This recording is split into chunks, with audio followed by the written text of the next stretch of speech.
Welcome back to CodeToAGI. I am Mahaz, Senior ML Engineer. In Episode 8, you mastered lists. You can now store collections of values in a single variable. Today, Episode 9, we learn dictionaries. Dictionaries let you store data as key-value pairs. Instead of asking, what is at index 0? You ask, what is the age of Ollie? This is how JSON works. This is how APIs work. This is how almost every real-world data system works. Let's go. Here is the problem with lists. A list stores values, but no labels. You have to remember that index 0 is name, index 1 is age, index 2 is score. Now imagine 100 students. That is chaos. A dictionary solves this completely. You give each value a name, call the key. Student name Ollie, student age 20, student score 95. Now your data is self-describing. You never need to remember which index is which. Think about your phone contacts. Each contact has a name as the key and a phone number as the value. That is a dictionary. JSON files, the data format of the internet, are dictionaries. After today, you will understand the foundation of modern data. Creating a dictionary is simple. Use curly braces and separate key-value pairs with commas. The key comes first, then a colon, then the value. Look at the examples. Student is a dictionary with 3 keys: name, age, and score. Keys are strings here, but they can also be integers or other immutable types. Values can be anything: strings, numbers, lists, even other dictionaries.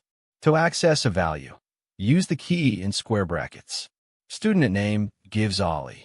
Student at age gives 20. Student at score gives 95. This is called key lookup. It is extremely fast. Python uses hash tables internally. You can also use the get method. Student.getAge returns 20. The advantage of get: it returns none instead of crashing if the key does not exist. Dictionaries are mutable. You can change them after creation. To add a new key-value pair, just assign it. Student at city equals Karachi. Now city is a new key. To update an existing value, same syntax. Student at score equals 98. Score is now updated. To remove a key, use the del keyword or the pop method. Del student at age removes the age key entirely. Pop also removes and returns the value. Useful when you want to use it. Look at the examples. We start with 3 keys: name, age, score. After adding city, we have 4 keys.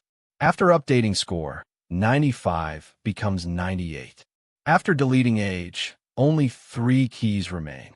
This flexible structure is why dictionaries are so powerful. Looping through dictionaries gives you full control over your data. There are 3 main ways to loop. First, loop over keys only. Use .keys. This gives you each key one by one. Second, loop over values only. Use .values. This gives you each value without the keys. Third, and most useful, loop over both with .items. Items gives you key-value pairs together as tuples. Look at the example. We have a person dictionary with name, age, and city. The for loop with .items gives us name : Ollie, age : 20, city : Karachi. This pattern is used everywhere in real Python code. Whenever you work with JSON data or API responses, you will use this loop. Python dictionaries come with essential built-in methods. Keys returns all the keys as a view object. Values returns all the values as a view object. Items returns key-value pairs as tuples. Get retrieves a value safely. Returns none if the key is missing. Update merges another dictionary into the current one. Pop removes a key and returns its value. And checks if a key exists in the dictionary. Len gives you the number of key-value pairs. Look at the examples. We start with the student dictionary. Len a student is 3. Name and student is true. Student.getGrade with a default of NA returns NA because grade does not exist. This safe get pattern prevents crashes in real applications. You will use in, get, and update in almost every real project. Now, let us build a real project, a student report card. Line 1, we define the function. Line 2, we create a student dictionary with name and grades list. Lines 4 to 6, we compute total, average, and find the highest grade. Line 7, we compute the grade letter. 90 and above is A, 80 is B, 70 is C, otherwise F. Lines 9 to 11, we store results back into the dictionary. Lines 13 to 18, we print the full report card. Notice how we use the dictionary to store both inputs and computed results. This is called a data record, a fundamental pattern in software engineering. JSON APIs return data in exactly this format. You now understand how real data is structured. Now it is your turn. Your challenge is to build a contact book. Step 1. Create an empty dictionary called contacts. Step 2. Use a loop to ask the user for 3 contact names and phone numbers. Store each as contacts at name equals phone number. Step 3. Print all contacts using a for loop with .items. Step 4. Ask the user to search for a contact by name. Use the get method to look it up safely. If found, print the number.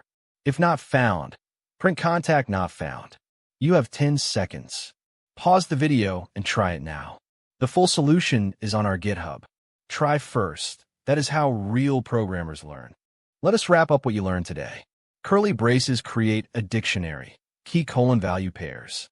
Access values with square brackets or the .get method.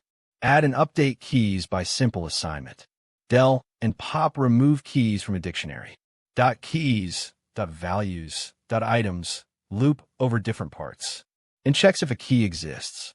Len gives the count. Update merges 2 dictionaries together. And you built a complete student report card. In episode 10, we learned tuples and sets.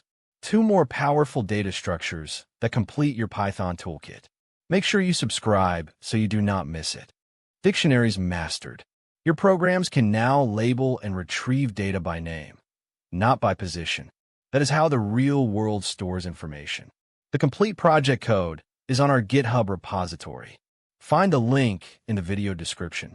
It is at github.com/CodeToAGI/Python-course. Every episode project is there, clean, commented, ready to run. If this video helped you, hit the like button right now. Subscribe and turn on the bell so you never miss a single episode. Paste your contact book code in the comments. I will check every one. I am Haas. See you tomorrow in episode 10.